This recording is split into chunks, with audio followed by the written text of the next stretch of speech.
नमस्कार। राज्य शिक्षा शोध एवं प्रशिक्षण परिषद बिहार पटना में आपका स्वागत है। आज हम कक्षा 11 की विषय जीव विज्ञान के अंतर्गत जीव जगत का वर्गीकरण उस पे हम चर्चा करने जा रहे हैं। पिछली कक्षा में हमने लिनियस का 2 जगत का वर्गीकरण देखा और साथ ही साथ 5 जगत वर्गीकरण जो दिया गया था व्हिटकर के द्वारा, हमने उसको देखा। आज हम 5 जगत वर्गीकरण के जो जगत हैं उन पे 1 बाय 1 एक एक करके बारी बारी से विस्तृत चर्चा करने जा रहे हैं। सबसे पहले हम चर्चा करेंगे किंगडम मोनेरा। किंगडम मोनेरा जो है यह सभी बैक्टीरिया का जगत है, यानी कि सभी बैक्टीरिया जो है मोनेरा जगत के अंतर्गत आते हैं। मोनेरा सर्वव्यापी हैं। सर्वव्यापी यानी कि ये जो वायु, भूमि, जल सभी जगह पाए जाते हैं। विद्यार्थियों, पता है आपको पृथ्वी में लगभग 16 फुट की गहराई तक जीवाणु पाए जाते हैं। जीवाणु मनुष्य की मुख गुहा, त्वचा, आंतों तथा दूध, फल और सब्जियों में भी मिलते हैं। ये बहुत अधिक ठंड और गर्मी में भी रह सकते हैं, जहां अन्य जीवों का रहना कठिन है। यहाँ ये भली भांति जीवित रह सकते हैं। कुछ जीवाणु तो उबले हुए पानी में भी जीवित रह सकते हैं। आज जीवाणुओं की लगभग 200 से अधिक जातियां हमें ज्ञात है। किंगडम मोनेरा में हम ये देख रहे हैं कि जीवाणु जो है सर्वव्यापी हैं। सर्वव्यापी वैसे जीवों को कहा जाता है कि जो सभी जगह उपलब्ध हो, सभी जगह गर्म पानी में, ठंडे बर्फ़ में, जहाँ ज़मीन के नीचे, हवा में, सभी जगह ये उपलब्ध होते हैं। किंगडम मोनेरा, मोनास मतलब होता है अकेला। इसके अंतर्गत सभी प्रोकैरियोटिक जीवों को रखा गया है। मुख्यतः यह बैक्टीरिया का जगत है। ग्रीक का वर्ड होता है, उसका अगर स्पेलिंग देखते हैं मोनार, MONERA, ठीक है, तो ग्रीक वर्ड जो है वो मोनास से मोनेरा बना है। किंगडम मोनेरा मोनास शब्द से बना है। मोनास का अर्थ होता है अकेला, यानी कि किंगडम मोनेरा में सभी प्रोकैरियोटिक जीवों को रखा गया है। ये बैक्टीरिया का जगत है। बैक्टीरिया को 2 भागों में मुख्यतः बांटा गया है, आर्की बैक्टीरिया और यू बैक्टीरिया। साथ ही साथ इसमें प्रकाश संश्लेषी बैक्टीरिया भी रहते हैं, जिसे हम साइनोबैक्टीरिया कहते हैं। इस प्रकार हम देख रहे हैं कि मोनेरा जगत में बहुत अधिक विविधता है। यहाँ आर्की बैक्टीरिया हैं, जो यहाँ आर्की बैक्टीरिया भी हैं, यहाँ यू बैक्टीरिया भी है और यहाँ साइनोबैक्टीरिया भी हैं। आर्की बैक्टीरिया, पहले हम मोनेरा किंगडम के विशिष्ट लक्षणों को देखेंगे। मोनेरा किंगडम के विशिष्ट लक्षण क्या हैं? कोशिका प्रकार, इनकी जो कोशिका होती है वो प्रोकैरियोटिक कोशिका होती है। शरीर संगठन, यह एक कोशिकीय होते हैं। इनके जो शरीर होते हैं वो एक कोशिकीय होते हैं। कोशिका भित्ति, सेल वॉल, यह इनकी जो कोशिका भित्ति होती है वो पॉलीसेकेराइड और एमिनो एसिड की बनी होती है। जैसा कि हम जान रहे हैं ये प्रोकैरियोटिक सेल हैं, यानी कि इनकी केंद्रक झिल्ली इसमें क्या होगी? अनुपस्थित होगी। पोषण की विधि, तो मोनेरा जगत की पोषण विधि में विविधता पाई जाती है। यहाँ स्वपोषी जीव भी हैं और विषमपोषी भी जीव हैं। स्वपोषी जीव कीमोसिंथेटिक भी हैं और फोटोसिंथेटिक। कीमोसिंथेटिक को हम रसायन संश्लेषी कहते हैं और फोटोसिंथेटिक को हम प्रकाश संश्लेषी कहते हैं। विषमपोषी के अंतर्गत यह मृतोपजीवी भी हो सकते हैं और परजीवी भी हो सकते हैं। मृतोपजीवी हम उन जीवों को कहते हैं जो मृत सड़े गले पदार्थों पर रहते हैं और उनसे भोजन ग्रहण करते हैं, और परजीवी हम वैसे जीवों को कहते हैं जो जीवित जीवों के पर रह के वो अपना लाभ उठाते हैं। अब चर्चा करते हैं जीवाणु की आकार की। जीवाणु का जो औसत आकार है वह 1 μm से लेकर 5 μm यानी माइक्रोन होता है। बहुत सूक्ष्म होने के साथ साथ इनकी संरचना सरल होती है, क्योंकि ये प्रोकैरियोटिक जीव हैं। जीवाणु के साथ पर चर्चा हो गई है। अब पता है आपको जीवाणु भी भिन्न भिन्न आकार के होते हैं। जीवाणु के अलग अलग रूप होते हैं, इनके अनेक रूप होते हैं जो विभिन्न नामों से पुकारे जाते हैं। गोल जीवाणु को हम कोकाई कहते हैं। जीवाणु जो डंडाकार होते हैं, रॉड शेप होते हैं, उन्हें हम बैसिलस कहते हैं। सर्पिल आकार के हम जीवाणुओं को अस्पारिला कहते हैं। वहीं कौमा की आकार की जो जीवाणु होते हैं उन्हें हम विब्रियो कहते हैं, जैसा कि चित्र में दिखाया गया है। बैक्टीरिया को निम्नांकित 2 वर्गों में बांटा गया है, आर्की बैक्टीरिया और you bacteria. Archie bacteria, Archie सबसे पुराने मोनेरा हैं।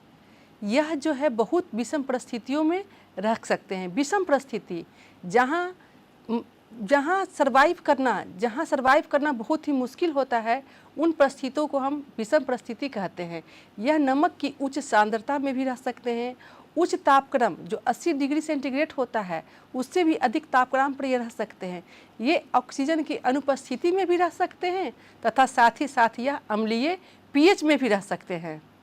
आर्की बैक्टीरिया हम देख रहे हैं कि यह है जो विषम परिस्थिति में भी रह सकते हैं। ये विषम परिस्थिति, ये पता है आपको, ये कुछ जानवरों के आंतों में भी पाए जाते हैं। ये उनके रूमिनेंट्स जो जीव होते हैं उनके आंत में ये बैक्टीरिया पाए जाते हैं, जिन्हें हम मिथेनोजेंस कहते हैं। बैक्टीरिया अत्यंत कठिन वास स्थान, अत्यंत लवणीय क्षेत्र हैलोफी में पाए जाते हैं, अत्यंत गर्म झरने थर्मो एसिडोफेल्स में पाए जाते हैं एवं कक्ष क्षेत्र मैथिनोजेंस में पाए जाते हैं। मैथिनोजेंस में वो बैक्टीरिया पाए जाते हैं जो रूमिनेंट्स, जो ऐसे जीव होते हैं जो चारा खाते हैं, मवेशी होते हैं, गाय भैंस हमारे रूमिनेंट्स के अंतर्गत आते हैं। इन रूमिनेंट्स के अंदर मैथिनोजेंस बैक्टीरिया पाए जाते हैं। अत्यंत लवणीय क्षेत्र में पाए जाने वाले बैक्टीरिया को हैलोफी कहते हैं और गर्म झरनों में पाए जाने वाले बैक्टीरिया को हम थर्मो एसिडोफिल्स कहते हैं। इस प्रकार हम देख रहे हैं कि यह जो बैक्टीरिया हैं, हमारे आर्की बैक्टीरिया है, यह प्रतिकूल परिस्थितियों में किस प्रकार सर्वाइव कर रहे हैं। प्रतिकूल परिस्थितियों में भी ये जीवित रह रहे हैं। आखिर क्या कारण है जो बैक्टीरिया इन प्रतिकूल परिस्थितियों में जीवित रह पा रहे हैं? तो आर्की बैक्टीरिया की जो कोशिका भित्ति की संरचना होती है वो अन्य दूसरे बैक्टीरिया से भिन्न होती है और यही लक्षण उन्हें प्रतिकूल अवस्थाओं में जीवित रहने के लिए उत्तरदायी बनाता है। मैथिनोजेंस अनेक रूमिनेंट पशुओं, गाय एवं भैंस की आंत में पाए जाते हैं जहां पीएच कितना अधिक होता है। इसके अलावा यह गोबर से मीथेन गैस का भी उत्पादन करते हैं, जिनका उपयोग गोबर गैस प्लांट में किया जाता है। ये बैक्टीरिया संभवतः जीवन के प्रारंभिक प्रकार हैं। इनकी कोशिका भित्ति में पॉलीसेकेराइड तथा प्रोटीन पाई जाती है एवं पेप्टिडोग्लाइकेन नहीं पाए जाते हैं। यही जो अनुकूलता उन्हें बनाती है कि यह प्रतिकूल परिस्थिति में भी जीवित रह पाते हैं। यानी कि कोशिका भित्ति जो हमारी होती है आर्की बैक्टीरिया की, वह अन्य बैक्टीरिया से भिन्न होती है। इनकी कोशिका भित्ति में पॉलीसेकेराइड और प्रोटीन का पाया जाना ही इन्हें प्रतिकूल परिस्थितियों में सर्वाइव करने योग्य बनाता है। यू बैक्टीरिया को वास्तविक जीवाणु या ट्रू बैक्टीरिया भी कहा जाता है। बैक्टीरिया को तो बहुत से उपवर्गों या फाइला में बांटा गया है जो हम हायर क्लास में देखेंगे, लेकिन यहाँ मुख्यतः हम यहाँ साइनोबैक्टीरिया पर अध्ययन करने जा रहे हैं। साइनोबैक्टीरिया, इसे नील हरित शैवाल भी कहा जाता है। यू बैक्टीरिया अथवा जो वास्तविक बैक्टीरिया की पहचान हम एक कठोर कोशिका भित्ति एवं एक चल बैक्टीरिया के द्वारा कर सकते हैं। इनके अंदर एक फ्लैजिला पाई जाती है, सिंगल फ्लैजिला है जो इनको मूवेबल बनाता है, इनको गमन करने योग्य बनाता है। आर्की बैक्टीरिया जो है में देख रहे हैं, आर्की बैक्टीरिया के अंतर्गत एक बैक्टीरिया हमारा आ रहा है साइनोबैक्टीरिया। साइनोबैक्टीरिया को पहले ब्लू पादप जगत में रखा गया था, लेकिन अब जो है इसे एक अलग अब 6 किंगडम क्लासिफिकेशन के अंतर्गत इसका एक अलग फाइलम बनाया गया है। आर्की बैक्टीरिया को अलग एक फाइलम में विभाजित किया गया है। साइनोबैक्टीरिया जिसे नील हरित शैवाल भी हम कहते हैं। नील हरित शैवाल क्या गुण है जो ये प्रकाश संश्लेषी होते हैं। प्रकाश संश्लेषण के लिए इनमें हरी पादपों की तरह क्लोरोफिल ए पाया जाता है। यह प्रकाश संश्लेषी हैं तो स्वपोषी भी होते हैं। साइनोबैक्टीरिया एक कोशिकीय, कॉलोनीय अथवा तंतुमय, अलवण, जलीय, समुद्री एवं स्थलीय शैवाल हैं। इनकी कॉलोनी प्रायः जेलीनुमा आवरण से ढकी होती है जो प्रदूषित जल में फलते फूलते हैं। साइनोबैक्टीरिया को ब्लूगिन एल्गी हम कह रहे हैं। इसमें यही अनुकूलन जो है पाया जा रहा है क्योंकि इसमें पादपों की तरह क्लोरोफिल पाया जा रहा है जिससे यह प्रकाश संश्लेषण की क्रिया कर पा रहे हैं। कुछ साइनोबैक्टीरिया एक कोशिकीय हैं, कुछ कॉलोनीय हैं, कुछ तंतुमय हैं।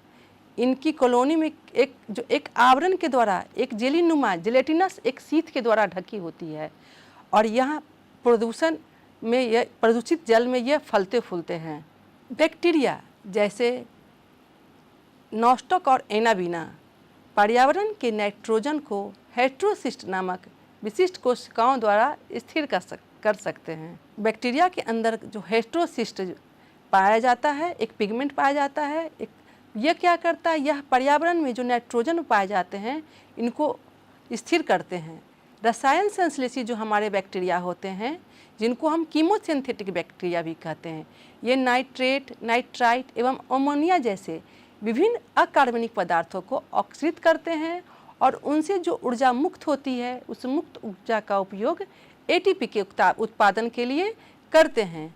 यह नाइट्रोजन, फास्फोरस, आयरन एवं सल्फर जैसे पोषकों के पुनर्चक्रण में महत्वपूर्ण भूमिका निभाते हैं।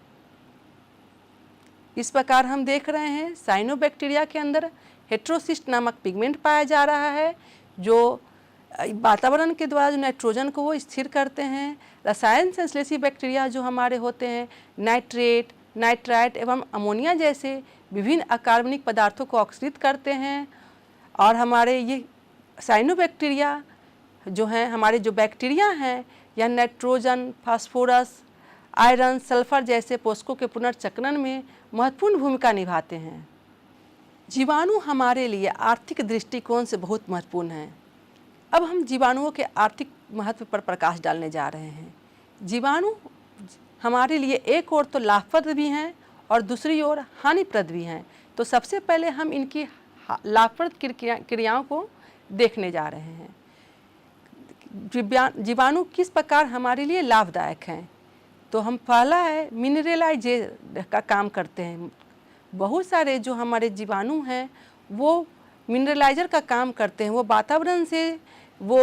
वातावरण से मिनरल को वातावरण के मिनरल को यूटिलाइज करते हैं जो जीवों के द्वारा उपयोग में लाया जाता है। कुछ बैक्टीरिया नाइट्रोजन के निर्धारक होते हैं, कुछ बैक्टीरिया पदार्थों के चक्रण में सहायता करते हैं, कुछ बैक्टीरिया सहजीवी रूप में भी रहते हैं। सहजीवी हम वैसे जीवों को कहते हैं जो साथ साथ रहते हैं और दोनों एक दूसरे को लाभान्वित करते हैं। जैसे कि राइजोबियम है जो दलहन कुल के पौधों में पाया जाता है, जड़ों में पाया जाता है और ये वातावरण के जो नाइट्रोजन को स्थिर करता है और पौधों को के लिए यह उपयोगी होता है। कुछ बैक्टीरिया का उपयोग डेयरी एवं अन्य उद्योगों में किया जाता है। दूध से दही जमाने में हमारा लैक्टोबैसिलस बैक्टीरिया लाभदायक होता है। यह जो दूध में पाए जाने वाले जो शर्करा हैं लैक्टोज को लैक्टिक अम्ल में बदलते हैं, इस कारण इनका उपयोग डेयरी उपयोगों में किया जाता है। कुछ बैक्टीरिया का उपयोग औषधियों के निर्माण में किया जाता है। बहुत सारी एंटीबायोटिक्स जो हैं वो बैक्टीरिया के द्वारा बनाया जाता है और जो हमारे रोग प्रतिरोधक टीका भी बनती है इनको बनाने में भी बैक्टीरिया का प्रयोग किया जाता है।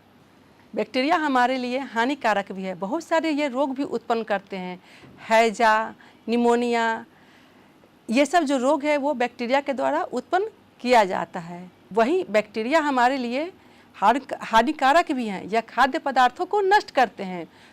बैक्टीरिया के द्वारा विषाक्त पदार्थ का स्राव किया जाता है जो भोजन को विषाक्त बनाते हैं और ये इन्हें खाने से बहुत तरह का परेशानियां होती हैं, तबीयत भी खराब हो जाता है, मिट्टी को भी हानि पहुंचाते हैं। कुछ बैक्टीरिया जो है वो डिनाइट्रिफिकेशन का काम करते हैं और मिट्टी की उर्वरा शक्ति को कम करते हैं।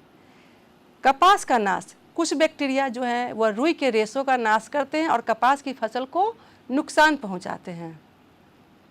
अब हम बैक्टीरिया में रिप्रोडक्शन देखेंगे। ये बैक्टीरिया किस प्रकार रिप्रोडक्शन करते हैं। बैक्टीरिया में प्रमुख रूप से जो प्रजनन की क्रिया होती है वह कोशिका विभाजन के द्वारा होती है, लेकिन विपरीत परिस्थितियों में यह बीजाणु स्पोर्स बनाते हैं। बैक्टीरिया लैंगिक प्रजनन भी करते हैं। इनमें एक बैक्टीरिया से दूसरे बैक्टीरिया में डीएनए का पुरातन स्थानांतरण होता है, मतलब कि इसमें ट्रू फर्टिलाइजेशन नहीं होता है। जो इसके अंदर जो डीएनए पिगमेंट, डीएनए के जो थ्रेड पाए जाते हैं, उनका ट्रांसफ़र होता है, उनका स्थानांतरण होता है। एक और बैक्टीरिया है माइक्रोप्लाज्मा। माइक्रोप्लाज्मा ऐसी जीवधारी हैं जिनमें कोशिका भित्ति बिल्कुल नहीं पाई जाती है। ये सबसे जीवित छोटी कोशिकाएं हैं जो ऑक्सीजन के बिना भी जीवित रह सकती हैं। माइक्रोप्लाज्मा को पादप जगत का जोकर भी कहा जाता है। इन्हें ऑक्सीजन में मिले तो भी ये जीवित रहती हैं, ऑक्सीजन नहीं मिले तो भी ये जीवित रहती हैं। इनमें कोशिका भित्ति नहीं होने के कारण यह अपना शेप और साइज बदलती रहती हैं, इसीलिए इन्हें पादप जगत का जोकर कहा जाता है। अनेक माइक्रोप्लाज्मा प्राणियों और पादपों के लिए रोगजनक होती हैं, यानी यह पादपों और प्राणियों में रोग फैलाती हैं। इस प्रकार बच्चों, आज की कक्षा में हमने मुनेरा जगत को देखा कि मुनेरा जगत में किस प्रकार अनेक विविधता पाई जाती हैं। इनके जो बैक्टीरिया हैं वो कुछ प्रकाश संश्लेषी बैक्टीरिया हैं, कुछ बैक्टीरिया हमारे हैं जो अत्यंत प्रतिकूल परिस्थितियों में भी रह सकते हैं। इसमें बैक्टीरिया जो है ट्रू बैक्टीरिया भी पाए जा रहे हैं। बैक्टीरिया हमारे लिए जहाँ तक लाभदायक हैं, वहीं हमारे लिए हानिप्रद भी हैं। कुछ बैक्टीरिया हमारे लिए डेयरी प्रोडक्ट में यूज़ कर रहे हैं, इनसे दवाएं बनाने में उपयोग हो रहा है। जहाँ ये कुछ बैक्टीरिया जो हमारे फसलों के लिए लाभदायक हैं, कुछ बैक्टीरिया हमारे लिए जो पर्यावरण में जो हमारे यौगिक कार्बनिक पदार्थों हैं, अकार्बनिक पदार्थ हैं, उनका चक्रण में सहायता करते हैं।